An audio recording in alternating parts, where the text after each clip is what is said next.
11 2019. Toxic fog and disinfectant sunshine. Sunshine. When I was a kid, I saw a show on PBS about dolphin researchers.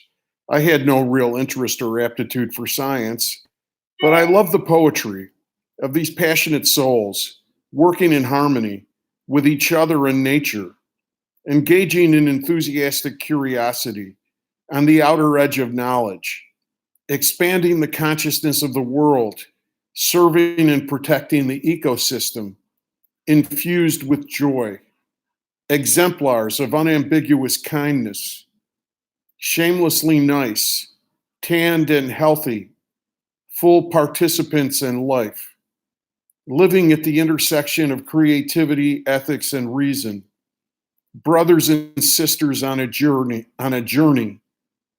brothers and sisters on a journey, and having the time of their lives. Fog. I have never been insulted, cheated, or condescended to by anyone that I was not better than. We're all equal in our humanity, but quite unequal in terms of what we do with our humanity. A wound is a gold mine. I never let it go until I get the gold. The gold I received yesterday was an even new level of confidence. I woke up yesterday remembering slights. I could make a large spreadsheet of slights from many individuals and groups. The slights really hurt. The source of the pain was that I secretly thought, a secret I kept from myself, the rejections had something to do with me. I wasn't strong enough, I thought, unconsciously. I wasn't tough enough, I believed. We are all ruled by unspoken philosophies, guided by dark, indirect voices that whisper in languages that we simultaneously can't understand and heed. But after a day of feeling dull, agitated, and sick, and doubting those feelings, seeing them as perhaps further evidence of my weakness, weeping inside because of the disapproval of people and groups that I thought I needed and hated simultaneously. Conflict and confusion are the same thing. Near the end of my stand-up career, I tried to figure out ways to tell audiences to go fuck themselves. I couldn't stand their ignorance, their immorality, their meanness, the humiliation of standing bare in front of them and giving them the power to judge, criticize, or praise the processes of my soul. And yet I wanted them to like me. That, of course, was crazy. My stand-up career ended with a nervous breakdown. That was a long time ago. I was in my 30s. My psychiatrist was a retired Navy doc who compared me to Medal of Honor winners. I fought a war to find excellence in stand-up comedy until my brain blew out. But like a Medal of Honor winner, I acted with admirable heroism in wars of no value. The fog people will never change within their systems. Those systems are fog machines, invented to maintain and perpetuate the fog.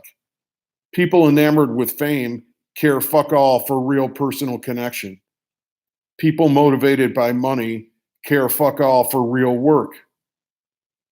The contestants in the rat race are rats, but the sea beckons and sustains. 3/4 of the earth is covered by water. The people of the fog built a plastic world. The real one is better. I finally understood something my father inarticulately told me when I was young. You should take their insults and bullying as a compliment. They wish.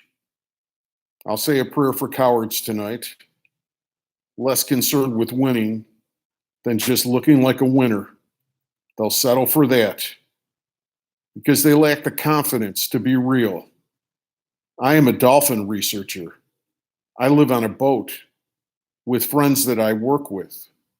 I have no time for competition and jockeying for position. I spend my days looking at the sea, trying to understand it, and sharing my insights with my friends. I'm happy and useful and creative, and the fog people envied me. The hatred that I thought I felt for them, they had for me.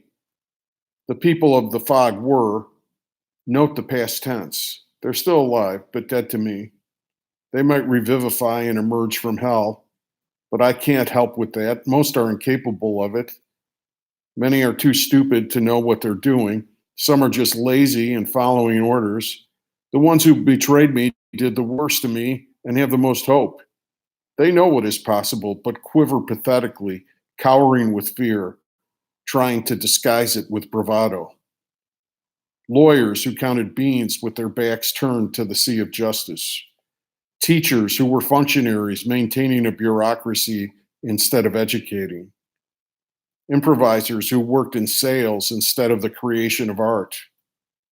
Improvisation gurus who peddled lies about success, its false possibility for the untalented, its false satisfaction for the gifted. They hated me, oh yes. My very existence made them feel bad. They weren't as smart or good hearted as me, and somewhere they knew it. I played Mozart to their Salieri. They had to destroy me. They are in opposition of excellence and decency, but I wouldn't die. I wouldn't quit. I never pledged allegiance to their groups. My commitment was to my work and my own sense of being. I did one other thing. And I did one other thing. I talked back. I reared on my tail and squawked like a dolphin, asserting myself and retreating at the same time. I naturally saw my equality and never ceded them the upper hand. I got fired. I got thrown out. I was castigated and criticized. They manipulated weak minded people to first dismiss me and then attack me. But I had possession in great measure of myself, my faraway friends, of the world itself. My presence changed their corrupt lives and compromised communities forever. I learned that the envious and mean fog people couldn't take anything away from me. No one can steal what truly belongs to you. It is impossible to murder a soul. I never stopped working. I never stopped breathing. I never tried to overthrow the fog people, take over their lousy endeavors, lead their cliquish communities and organizations. I never wanted to be in charge. I never fought them back using their tactics, although I was tempted. The time they saved by not being creative, they invested in being violent, and they were good at it, masters of other people's wounds. But I was stronger than that, smarter than that, better than that. I'm still standing, still going strong. When I die, I will have no regret. I am proud of who I am, proud of what I do. And now I also know I'm not a sap. I'm not a martyr. I won without a fight.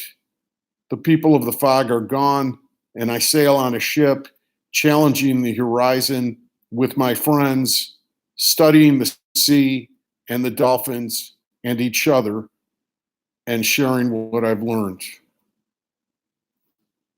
Copyright 2019, Richard Thomas.